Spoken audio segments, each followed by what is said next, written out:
actually increases job performance by 56%. It's like a lot of times all of that 3D data is there. They've done the work, they've done the engineering, they've done the slopes, they've done all the 3D polylines are already in their file.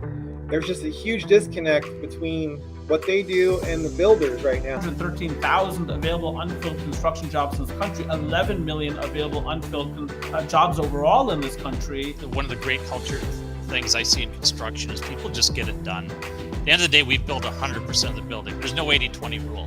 Think of the technology that has been brought into existence in the last 60 years, and you think of the productivity gains that have, say, occurred in agriculture, which is up 1,750%, or manufacturing, which is up 400%, and construction is flat to negative. This was always supposed to just be a 6-episode mini-series, Stacey. I want to remind you of that. Good morning. It is Morning Huddle time. Chad Prinky here as always with co-host, producer, superstar, Stacey Holzinger. Stacey, how are you this morning? I'm doing great. A little slow start, but we finally figured it out. So yeah, I think back, Stacey, to like our first few episodes and the amount of sweat that I would generate when things weren't going perfectly from a technical standpoint on the front end. And this is how you know you've done 54 episodes. Stacey was like, so should we like send out a message or something? I'm like, that'll be all right. That was not you back like 30 episodes ago. No way. Totally. No, I was like, all right, everybody. Yeah. And I'm just like, yeah, everything will be fine. It all seems to work out. And it did. And our guest got his tech sorted out because evidently they have the greatest IT team in the world. But no, we'll switch over. We'll be introducing Stjepan here in a minute. But, just in general, Stacey, we're like, coming up on the halfway point of this season and it's still in the summer. I think we're going to have some demand to keep this thing going into the fall. I don't know what to do. Yeah, it'll be great. So what kind of cool projects have you been working on with? On my end, we're in like the heat of strategic planning retreat season in my world, which is a lot of fun. The go-getters are having their retreats for 2024 starting in like August, rolling through October, November, and then there are some folks that won't do them until December, January, and those are always a crunch. But working on building the bridge from where a company is to where a company's trying to go is so much fun. It's the most fun that I get to have. And then, especially with the clients that we've been working with for 2 years, a year or 2 years, because we're a young business. So I don't have anybody that I've been continuously working with from before that. But where you can kind of see the progress and talk about everything that they've accomplished over the past year. A lot of things to be proud of, a lot of awesome stories and things like that. But that's where we're spending our time right now. I've got a 2-day retreat this week, 2-day retreat next week, 2-day retreat but the week after it's pretty much nonstop and it's a lot of fun.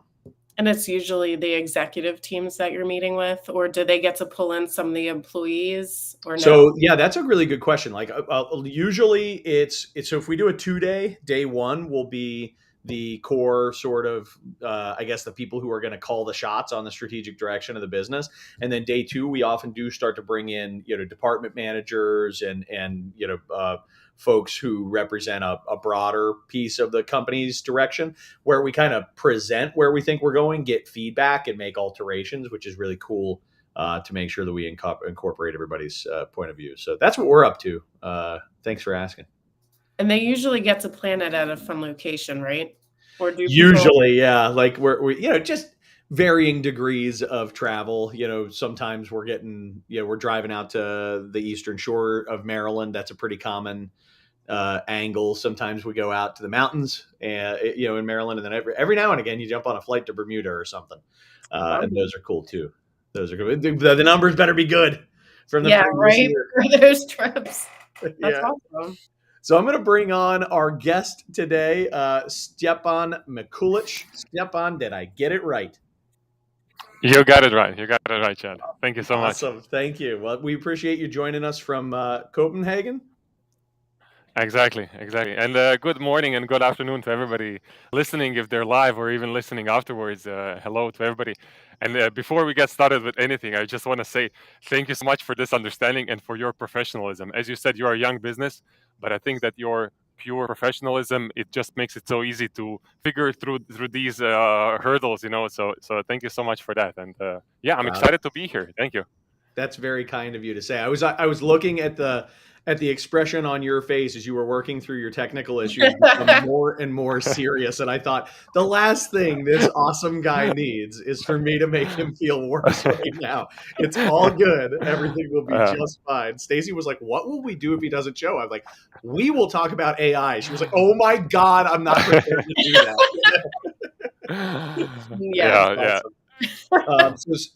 I am confident that we're going to have a really interesting discussion today. Hopeful that we have great questions that come in from our audience. I'm going to jump in and get right to it. Stacy, if you wouldn't mind, make sure that we have a vibrant LinkedIn discussion live here with that audience, and we'll pull some audience questions at the end. All right, sounds good. See you in a bit. See ya. All right. So I think the first things first, it would be helpful if you gave us some background on you. Who are you? What do you do? And maybe as it relates to artificial intelligence, where are you in that journey? How did you get involved, and all that type of stuff? So big picture, take a few minutes and help us understand context for who you are. Sure. Thank you so much. Unfortunately, I haven't written my last name here, but even if I had, I bet it would be as hard as to pronounce as my first It's name. Mikulić. It's Mikulić. Yeah, exactly. And I guess for people who want to connect either now or later on, it is possible to probably see it through LinkedIn. I guess the link would work. But in any case, for my name is Stjepan, which Chad pronounced so nicely. But for those of you who have trouble with that, you can just say Stefan or a version of that. It's completely fine. As you can see, I'm here in Copenhagen. I work at Bjarke Ingels Group, or BIG, which is a quite well-known architectural company in the world. And I'm in our current office in Copenhagen with some nice models behind me, as you can see. And we are moving to a new office soon. So this is like, I guess, a really good point to have this podcast, especially with the video on, so you can kind of remember, or I can remember later on how it looked like. But regarding AI and how it all got started, so I work here as a project BIM lead. So you can say that BIM and the data as a whole and like design technology as a whole is very, very connected with AI. Or at least because most of these AI models are based on data. So my personal journey into that, thank you so much for sharing. But yeah, my personal journey into AI started like not so long ago. Actually, it started probably late last year with the advent of all these new tools, meaning the ChatGPT and Midjourney craze that happened all around. And I just I don't know that much in detail about the broader world, but I knew that I have some really cool insights for the AEC, and I wanted to create I wanted to sort through the noise because my LinkedIn was bombarded by all these news, all these tools showcasing how your life is going to change, your work is going to change, whatnot. And I wanted to sort through the noise and see what is actually worthwhile and what is actually going to make a big difference. Fast forwarding a few months, I already have like some you can say a following or like some work on my LinkedIn, which I guess is what you also recognized and invited me here. So yeah, that's exactly right. Yeah, we were doing so funny enough, we were doing just the same and trying to cut through the noise on the people who were talking about AI and looking for really, to be candid, people who don't have a horse in the race financially, who aren't who aren't trying to push a specific tool or a specific concept, too hard, particularly. Not there's anything wrong with that, but we really just wanted to find an educational guest, somebody who could come on and truly just give us the lay of the land. And so I'm excited to have you here because I think you went on a similar journey for your own reasons of like, I want to help people to cut through the noise, and you do have a fantastic LinkedIn following, and Thank you.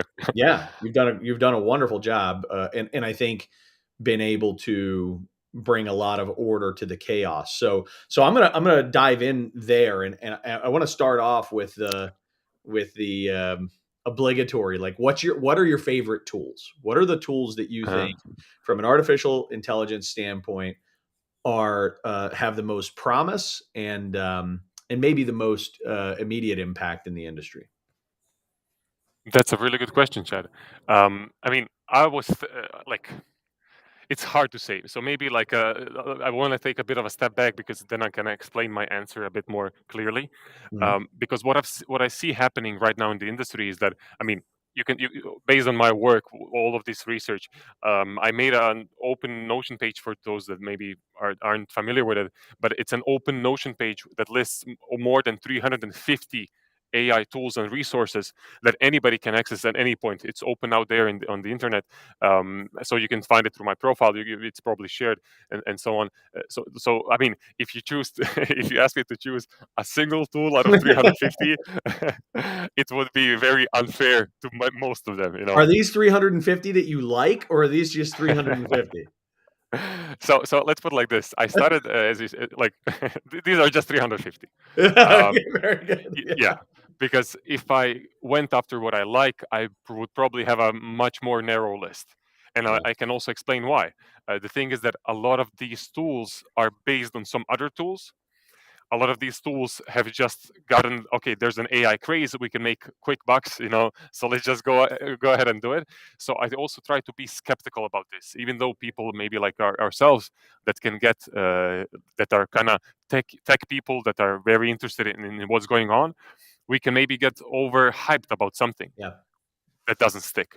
So I always try to have this kind of good doses of skepticism when it involved, and see what is actually worth it. So coming back to our initial question about what I would maybe choose as my favorite one, I don't necessarily have a favorite one, but I think that there are a few ones that are very well playing the game right now. Because what's happening right now, you have either AI assistant tools, you have AI master builder tools, and then you have kind of a bit of both that are 1 foot in BIM, in current processes, and 1 foot in AI.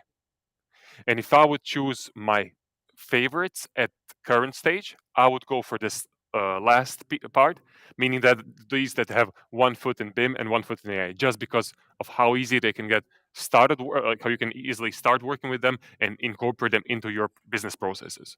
That's great. So, give us an example of that in action, and I'm going to actually want to in a moment after you describe that, I'm going to want you to step back and talk about the whole picture. Like, what are the master builder tools? What just help us to understand the differences between each of these.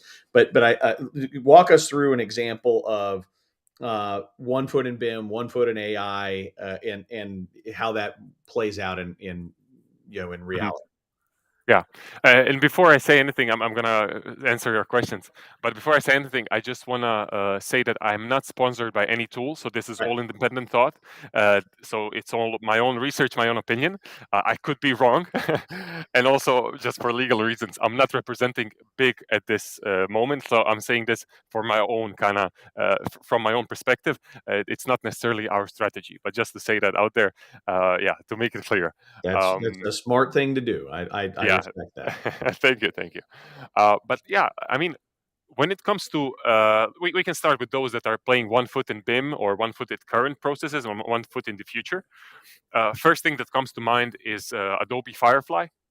This is an AI tool that is already integrated within Adobe software, namely Photoshop. I also believe, I'm not sure, InDesign, but if not, they're probably going to do that. But it's an AI tool that you can basically put a text prompt, what it would do to your image that you're working on, and then it just changes it according to that. So it's part of an image generation tool like Midjourney that we all have probably heard about, but it's very integrated. So that's what I mean when I say tools that are half here, half there, because of they're so easy to get to and work with. Another kind of, you can say, set of tools are probably Evolve Labs. That's a company. Veras, or maybe even Glyph, even though I'm not sure about the specific of some of these tools that they have. But if we take Veras as an example, or Veras, I guess it would be pronounced correctly. But this is a tool. Oh, good. Yeah. No, we appreciate it. Yeah. You're No, in no, the no. States. I know that when I usually listen to podcasts and then these names, you always can they make it more clear? So that's why I repeat some names a few times. I hope it's not, yeah, Not at all. It's too, great. Keep yeah. going. Okay. So anyway, I wanted to talk about this tool because like they integrate with our current Revit models. So I mean Revit, which is used by majority of our industry, right? Yeah. So they integrate with current Revit models, and they offer some really amazing renderings that you can use with AI in seconds. You can get it. So So this what is happens? Give me the pretend like I have absolutely no idea what you're talking about, right? okay. And describe it at that sort of core level. I've got a Revit model, which will take a short version of that is this is a 3D model that shows every aspect of the building layer by layer. And it is really, I don't know if it's the tool, but certainly, like you said, one of the most recognizable tools for BIM. Mm-hmm. So let's start there. How does how does AI plug into that in layman's terms? What happens? In layman's terms, so do it mean Vera specifically, or Yeah, do you sure. mean? Okay, because I also want to say I am doing probably a nice favor to Evolve Lab and for like talking about, but it's a really good software, so I don't mind. But it's also probably maybe unfair to some of the tools that are also integrated that we just haven't mentioned. But yeah, just to be politically correct. But how it works is basically that you make a perspective or like a camera image of your model, or you make a facade, but it's basically still image then converts through an AI engine into something that you can choose from, if it's in autumn or if it's in summertime or whatever it is, like this AI image backgrounds basically with nice shading, nice renders, and so on. Nice. So this So is as far as it takes something. If I can take it and Sure. make sure I understand it, it takes something that is highly technical and used for the for the purpose of specification design and demonstrating what specifically what size and models and or I'm sorry equipment and things like that are in the building, and it says hey, we can turn this into something that's beautiful and can be used as a rendering as well.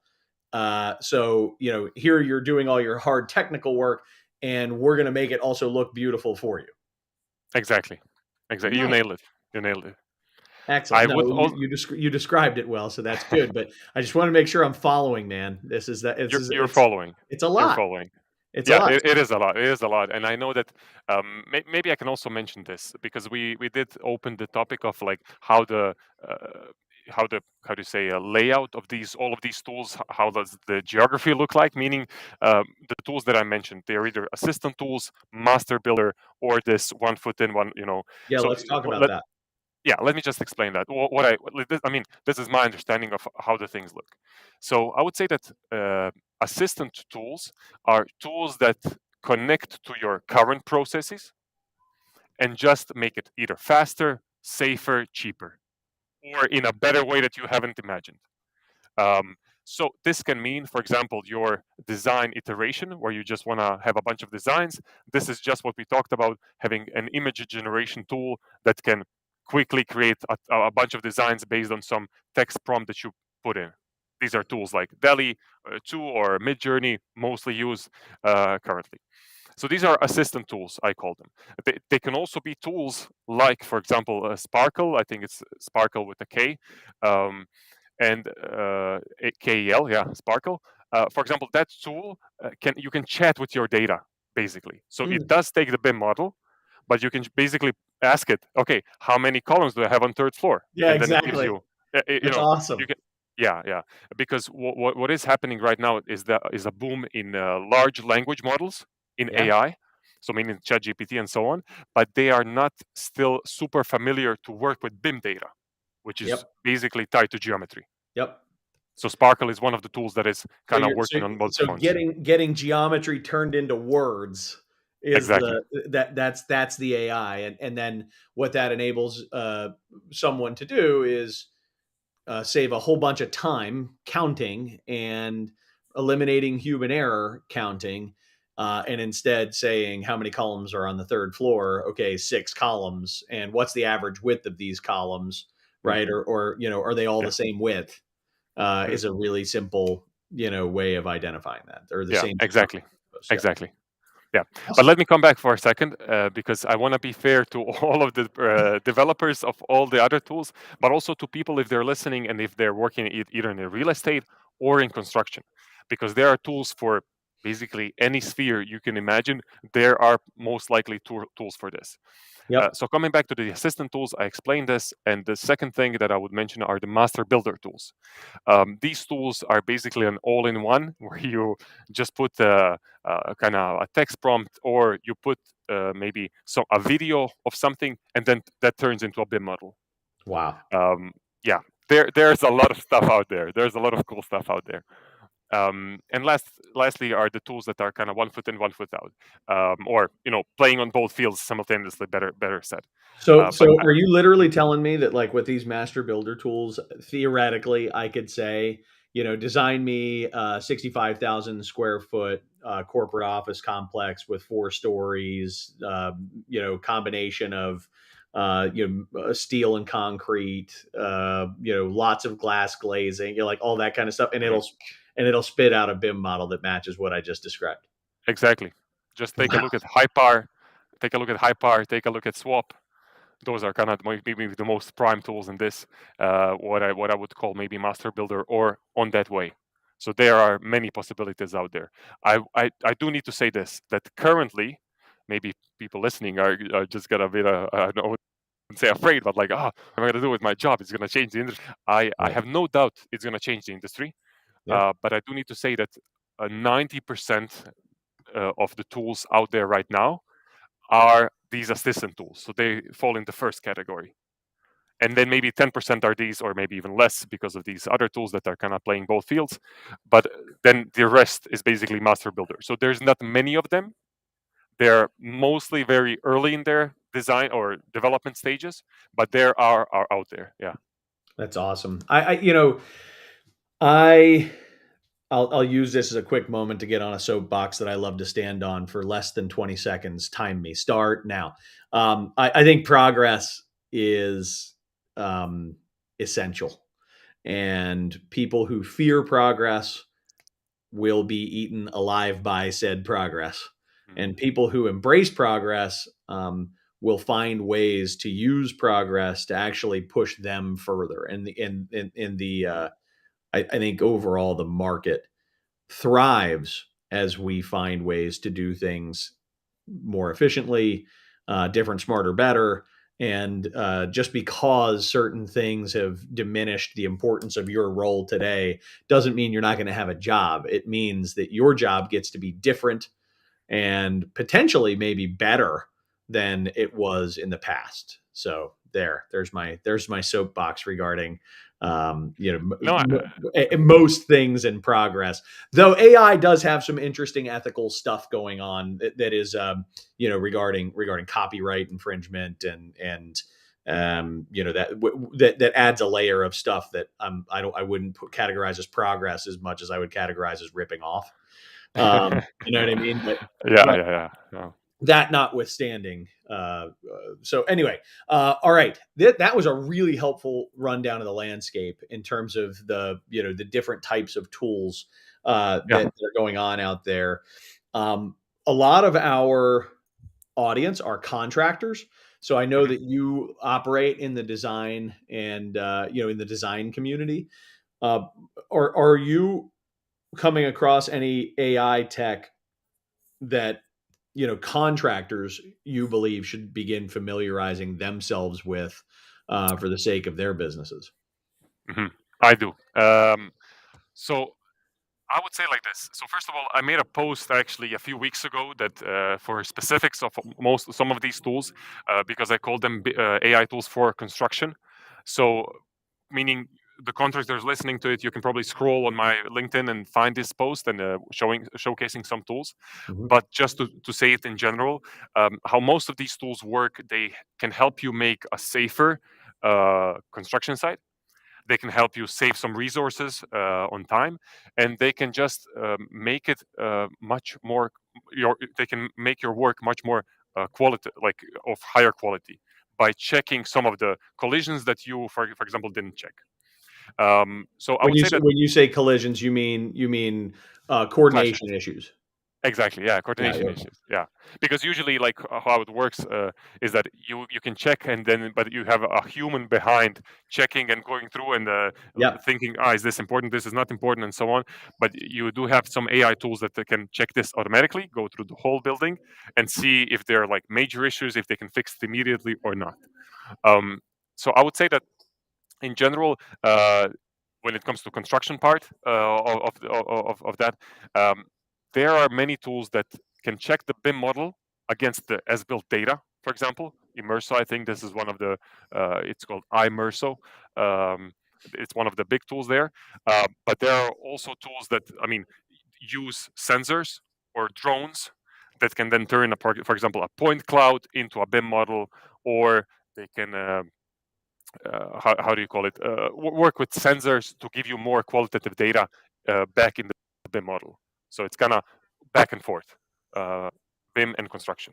Yeah, that makes total sense. And I think one of the opportunities how should I put this? If we're going to capitalize on the opportunities presented by the broad embrace of BIM and the introduction of artificial intelligence as an assistant tool or more in the BIM environment, is the necessity of human communication to make sure that we capitalize on that information and we do something with it. And I think that's where the contractor comes in. I think the contractor, where the contractor has to show up, is in identifying what you have designed there doesn't have coordination issues, but it actually can't be built that way. And let me tell you why. And, this is the material that you're actually going to have to use in that environment. And I know that from personal experience, and here's this and that. And so I think all of this meshes really nicely with alternative and more progressive delivery methods like design build and IPD delivery methods and things like that, to get the most out of what technology is feeding into our business. What's your thought on all that? So I would say like this, that I think that the biggest change that's gonna that AI tools currently have are in these phases of design and design technology. So basically design all up to construction. Yep. So if there's a contractor out there maybe thinking, it's going to make my concrete cheaper, it probably won't make it cheaper as of now. At least to my knowledge. But if it's going to make you save a lot of time on BIM resources and like communicating, as exactly what you mentioned, communication of data between design and construction, definitely. I think there are some very promising tools out there. Yeah, I'm thinking about takeoffs, right? Exactly. Yeah. For a contractor, how many hours and hours are spent doing takeoffs that we could give AI a pretty complex go find me these things. Yeah. But that if I can just, sorry for jumping in, but this is you opened I would say a bit of a pain point for me, because I've worked with BIM here, and for years now in the industry, it's like we always do such detailed BIM models, and then what happens is that we either turn it back into Excel or AutoCAD, and then people are like, let me just see, this is a line times this much, and I'm like, man, you have it all there. It's just sitting right there. Exactly. But we use the tools we know what to do with. We don't know how to do something with the tool. And so again, that's where I think maybe there are some AI tools that can come in to help to bridge that gap and make the BIM model more functional for the average contractor, for the typical contractor. Functional and usable, like you can use it better, meaning that you have the data there, so you just have maybe a tool that makes it easier for you to communicate with that data. Yep, I love it. That's great. All right, we started a little late, so we're not super over on time, but we are a little over on the normal sort of Q&A period. I'm going to bring Stacy in. Stacy, what do we have? What kind of questions do you want to channel into Stjepan? Yeah, I have a quick question on the example that you gave. So you were saying how some of the software you can tell it to put materials like steel, concrete, and then it shoots out like a commercial building. I know I use AI in the writing world for copywriting. So in the construction world, when it's shooting out this model, is it a really rough draft? Like you have to go in there and actually edit it to make sure that there's no clash detections. Like it's just super in the rough phases. So you're saving a lot of time, but you're still going in there and making all those tweaks to make sure it meets the specs and all that. Is that how the short answer is yes. Okay. You're right. You're completely right. And the long answer is I do believe that these tools that are like you say master builder, that you can just put in a bunch of variables that shoots out the building, are still very early. They're like, so that I don't want to scare people off, but I like, they're still very early, and they're focusing maybe on some of the simplest examples of buildings, where it's just maybe a cube or a rectangle, basically, whereas I actually had a talk with a bunch of my colleagues here that for a geometry, maybe like something here that you can see on the screen with like a bunch of levels, curves, and whatnot. There are still not AI tools that can cover such buildings, such architecture. Yep. So, yeah. I'm sorry, Stacy, real quick. One question that I saw come in earlier that I want to make sure we get kind of channeled out. It's really, really, I think, close to home for a lot of design folks who may be part of our audience. Some of the tools out there are cutting the need of the junior designer. How will junior designers become senior designers if they don't have this kind of proving ground of the basics that AI now is doing for us? Will that in some way slow progress? How does that happen? And of course, this is like a big scary question. You might say, I pass. It's a really interesting one. Jumped out to me. Yeah, so I would say that, I mean, how to ensure that we still have the quality buildings and not like skip this role completely. I would say that we're still good for a few years.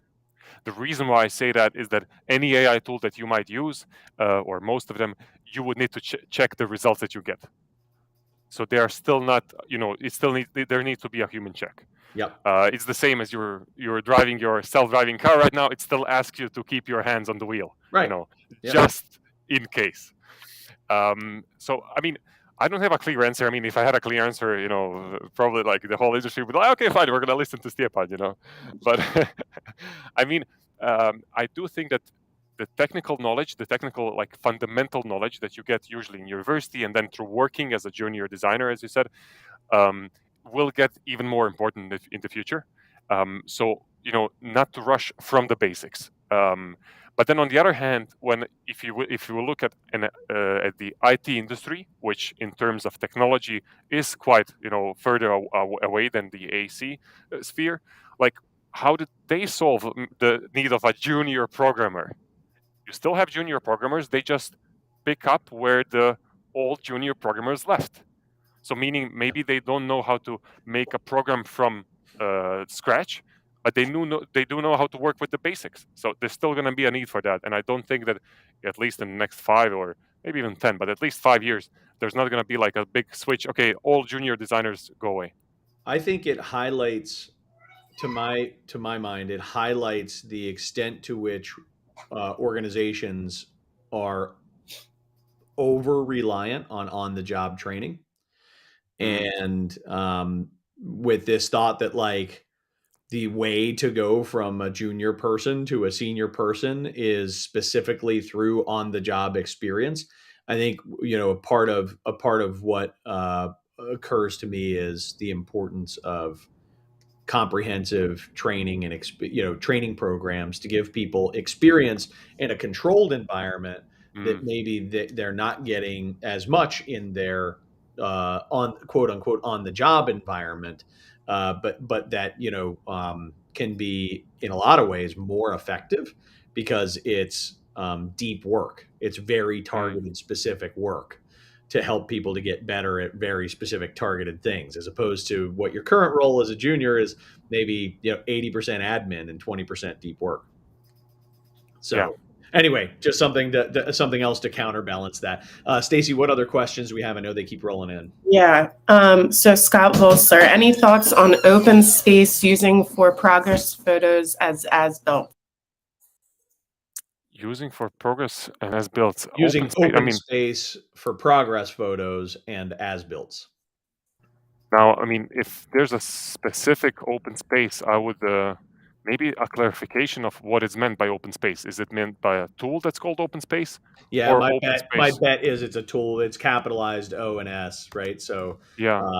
That's my bet, is that there's open space AI or something like that. I mean, it's reality capture and construction site capture. I'm checking it out actually right now. It's so the answer is it's not something that Stjepan's familiar with. Or maybe I need to be fair here. Like you know how it is. Like if you ask me what I had for lunch yesterday, I would probably hardly remember. It's the same when you go through 350 tools. Like if there's one specific one, okay, just to remember, Totally. So yeah, even though I had a bit of preparation, I went through my material just to refresh some things. I do like to take like more of a general role, speaking about like how things are, because I still think that there's a lot of if I focus too much energy on one single tool, and this may be a good advice for some of the people just getting into this. If you focus too much energy on a single tool that maybe not be there in 3 months time or 6 months time, then you kind of wasted this energy. I'm not talking about open spaces specifically here, but just in general. So yeah. Yep. Yeah, and I saw a comment come in from Marcus. So it looks like he has some experience with open space. So hopefully you and Scott can connect there on that. Okay. We also had another question from Pritnam. I want to know if there's any AI tools to suggest mechanical system designs needed as per space and the space entities we have provided in Revit. Mm-hmm. As far as my memory serves me, there's actually not that many tools for MEP design. The one tool that really pops out as maybe one of these master builder, or at least there, is Augmenta. They have also like a really good team behind them, and they have like an electrical design based on your building there. They want to have like a automated building design basically, but they have like a building you can have electricity waste put in based on your use space. But one thing that I also want to mention, I know our main topic is AI, but if it's mainly for Revit, to answer Pritam here, I would maybe suggest looking into MagicCAD.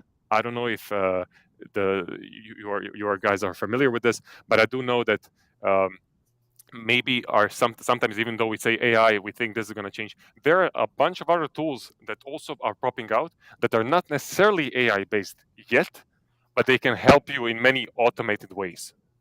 So this is why I'm mentioning MagicCAD here. Awesome. Okay. Let's get to this last question. Are there any AI tools when working with point cloud systems from PJ? Oh yeah, definitely a bunch, and I think this is one of the spheres that I'm most kind of excited about. I think one tool that pops into my mind is Aurivus, or AUR, I guess. I mean, what I would do, I would open this Notion page. I would just put point cloud, because what I did make sure for all of these tools to have a description, and then you can search for point cloud, and it's going to give you probably like 6, 7, maybe even 15 tools that work with point clouds. So when working with point clouds, you have options of it depends how it works, but you have options of scanning your building site and then it can tell you, okay, this is what it's coming, so you can expect some issues, or you can see how it's going to be. You have options of turning video into BIM, as I mentioned earlier. You have options of like just filming this point cloud based on images, based on drone data, based on videos, and turning this into an easier point cloud for you. So there's a lot. I mean, a lot. There are a few that are very impactful, I would say. Nice. Awesome. All right. Good. Stacy, anything else? No, we could go on and on about this topic. Yeah. Well, I mean, we we'll didn't have even to get... have you back again in like, I don't know, 6 months to a year to see, the developments of these softwares and where they're headed. And, it just happens so quickly. So many changes. Yeah. Totally agree. Yeah. I would just mention one thing before we close out. First of all, thank you so much for the invitation, and I'm more than up for doing this again, hopefully without the technical issues that we had for the first few minutes. Things happen, Yeah. But I do want to mention that I have been getting so much positive feedback on LinkedIn, including from you guys, but also from many others that have been reaching out and wanting to hear more about this. So if there's anyone, individual or company, that would like to hear more, I am open for collaboration, meaning just reach out. We can probably arrange something either for your internal purposes or just as an interest to share some experience, because my main premise here is that the more we share, the more we're open about this, the more we're going to learn from each other and go through this big change together. Mm-hmm. Love it. That's extremely kind of you. And it does beg one. I'm sorry, I have to ask this one last question, just because it fascinates me when people get on these journeys like you've been on, of providing just massive amounts of free value to the people around you. Aside from just being like a wonderful human being, what are your goals? What are some of the things that you're trying to personally accomplish? Oh man, so I'll go maybe a step back before I answer this. I'll try to be short.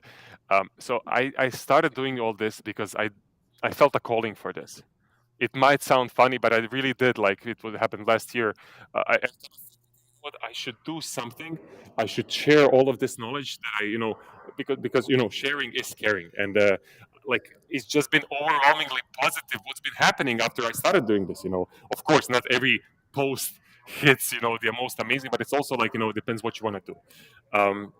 So I do have you can say a plan for all of this, but I do also let some things, I also always leave a bit of space for things that pop in and can happen and can change your course. Things change. So in short, I do have just because of all this knowledge is kind of, you can see that people value it, and I feel that I'm one guy and it's kind of hard to scale it.